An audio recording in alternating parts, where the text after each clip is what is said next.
Bharatiya Janata party तैयारी खाद्य खाई गाई मरुची मनीष सुरक्षित ना महिला सुरक्षा भारतीय जनता पार्टी एक कथा कहू एठी कोभली भाव में गंधमार्दन पर्वत को हरिलुट करेंगे कोभली भाव रत्नगर्भा ओडिशा को 5 वर्ष माने केमिति लुटी नेबे से व्यवस्था करूछन। देखंतु सबुठु अत्यंत लज्जाजनक कथा जेतबळे उपमुख्यमंत्री निज अंचलर महिला मानकु सुरक्षा दे पारुना एठी आसी नुआपड़ारे महिला सुरक्षा महिलार विकासर कथा कहउचंदी। आपण किछि दिन तले देखिथिबे बळंगा पीड़िता तांको निज निर्वाचन मंडली रे गोटे झियो मृत्युवरण कला ताको मारी दिया गला 3 जण दुर्बृत्त ताको अपहरण कले ताको प्रोटेक्शन दबा लोक उपमुख्यमंत्री लोक थिले सेटिकार स्थानीय लोक जा कहवा कथा। द्वितीय कथा आपण देखले बाली हरचंडी रे पुरी जिल्ला रे उपमुख्यमंत्री जिल्ला रे गोटे झियो को तार पुरुष बंधु सामना रे जो भली भाबरे बलात्कार कले। एबे उपमुख्यमंत्री जेतले नुआपड़ा ग्रस्त रे अछंदी गत काली आपण पेपर मेन हेडिंग पेज रे देखिबे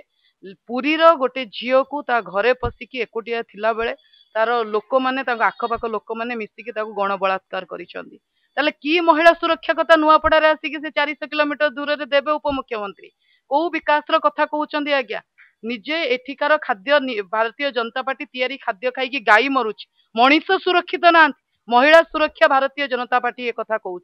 500 दिन उपलब्धि या गोटे वर्ष भितर 5054 महिला दुष्कर्म गण दुष्कर्म होती असदाचरण महिला आज असुरक्षित। द्वितीय एमाने कहउचंदी 5000 टंका नियो किंतु राजरास्ता रे तमे सुरक्षित चली परिबनी जोटा महिला एमान को तिरस्कार करी कहउछन नवीन बाबू तो हमको 10 लाख टंका देथिले 5000 टंका नै कि कोन करिवो मिशन शक्ति को नवीन बाबू 10 लाख पर ग्रुप दउतिले तेणु आज महिला सुरक्षा कथा चिंता करूचंदी। एवं एठी जदि आपण देखिबे नुआपड़ा रे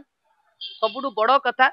ए जो आखि बुलेई देबे जदि उपमुख्यमंत्री की मुख्यमंत्री सबुतिक विकास नवीन पटनायक करिसंती। आज्ञा काली मु गोटे जगह को जाइथिली से एरिया रे बिजु जनता दल सरकार आज्ञा बिजुली थिला एते परिमाण रे बिजुली काट होउची लास्ट 3 मास हेलानी एठी आज्ञा बिजुली नाही 3-4टा मु काली ए एनएससी एरिया रे बुलिली लोक एई भली अवस्था रे नुआपड़ा रे अछंती मुख्यमंत्री आसी वोट भिक्षा करूचंदी उपमुख्यमंत्री वोट भिक्षा करूचंदी। मु कहि रखिबा को चाहे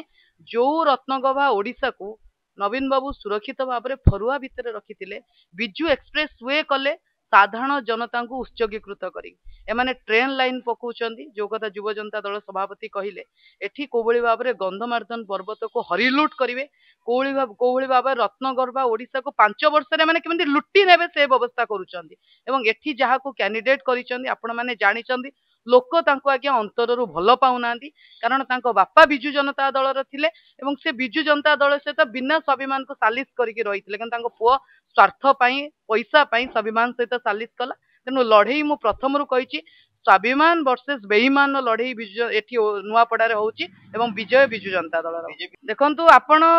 सुभद्रा माने कोन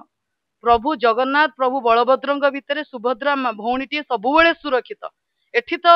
उपमुख्यमंत्री टोटाल मंत्रिमंडल रे गोटिए महिला मंत्री अछंदी एठी तो महिला प्रतिदिन असुरक्षित यदि सुभद्रा माटे प्रतिदिन असुरक्षित हम सुभद्रा योजनार कथा चिंता करिवो कि आपणक घरे मु 5000 टंका देई आपण झियो बु असुरक्षित करि देबी सेटा तो आपण केबे चाहिबेनी। तो एठिकार लोक सुरक्षा चाहउछन आत्मसम्मान कथा चाहउछन सामाजिक सुरक्षा कथा चाहउछन तेनो 5000 टंका देले कार परिवार अर्थनैतिक परिस्थिति आगे परिवर्तन हेइ जिवनी नवीन बाबू को भलिया 10 लाख लेखा लोन दियंतु लोक आसी काम करंतु इंटरेस्ट आपण दियंतु लोकंकु स्वावलंबी नवीन बाबू करथिले जो मिशन शक्ति कैफे देखिबे जो आपण मिलेट कैफे देखिबे सब बिजु जनता दल सरकार हेतला माने इट्टा खंडे पकेइ नांदी तेनो महिला सुरक्षा प्रथम प्रश्न।